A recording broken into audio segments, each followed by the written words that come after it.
మా ట్యాబ్లెట్ వేసుకుంటే నీకు ఈ రోగం తగ్గుద్ది, మా ఇంజెక్షన్ తీసుకుంటే నీకు ఇది తగ్గుతుంది అనేది వైద్యం కాబట్టి మనకు తెలియదు. కానీ మా పేస్ట్ రాసుకుంటే నువ్వు దగదగలాడిపోతావు, హీరోయిన్ లాగా ఉంటావు, మా పేస్ట్ కనుక నువ్వు వాడావంటే కనుక నీ పళ్ళు దగదగలాడితే నీ దగ్గరికి అసలు రోగ క్రీములే రావు, ఇట్లాంటి ఎన్ని అడ్వర్టైజ్మెంట్లు ఉంటాయి? అవన్నీ నిజంగా జరుగుతాయా? ఆ పేస్ట్ వాడితే రోగాలు రాకుండా ఉంటున్నాయా? లేకపోతే ఆ సబ్బు వాడితే కళకళలాడిపోతున్నామా? లేదు, ఆహారం ఇది తింటే నీకు మాది తింటే పోషకాహారం అద్భుతం, ఇట్లాంటి ఎన్ని అడ్వర్టైజ్మెంట్ రావట్లేదు? అవన్నీ మోసం కాదా? అవి ప్రచారంలో భాగం అంటాం. మరి అదేందో రామ్దేవ్ బాబా మీద మాత్రమే కోర్టులు వెంటాడుతూ ఉంటాయి, ఎవడెవడో పిటిషన్లు వేస్తుంటాడు, దానికి తీర్పులు కూడా ఆ విధంగానే వస్తుంటాయి. తాజాగా కోరోనిల్ మందు మీద ఎక్స్లో పెట్టిన ప్రకటనలు 3 రోజులకు తొలగించాలని బాబా రామ్దేవ్ ఢిల్లీ హైకోర్టు ఆదేశించింది.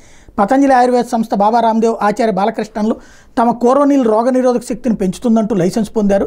తర్వాత అది కరోనా వ్యాధి నయం చేస్తుందని నిరాధార ప్రకటన చేశారని తెలంగాణ జూనియర్ వైద్యుల సంఘంతో సహా పలు వైద్య సంఘాలు 2021లో ఢిల్లీ హైకోర్టులో పిటిషన్ వేశాయి.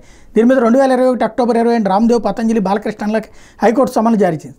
ఈ ఏడాది మే నెలలో విచారణ జరిపింది. తాజాగా ఆ ప్రకటనలు ఎక్స్ నుంచి తొలగించాలని సోమవారం ఆదేశించింది. మరి మిగతా వాళ్ళందరి ఏమవుతుందో చూడాలి.